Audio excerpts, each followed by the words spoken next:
Berita selanjutnya, modifikasi motor klasik.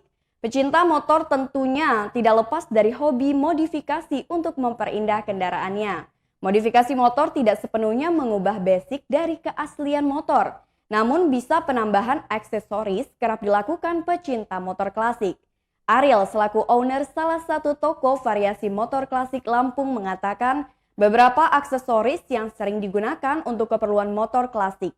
Toko Ariel Garage menjual berbagai onderdil dan alat untuk variasi motor, seperti velg, tangki, knalpot racing, lampu-lampu, sasis, dan seluruh kelengkapan motor klasik lainnya. Variasi motor sebenarnya tetap menjaga keaslian pada motor, hanya saja diciptakan dalam bentuk yang baru.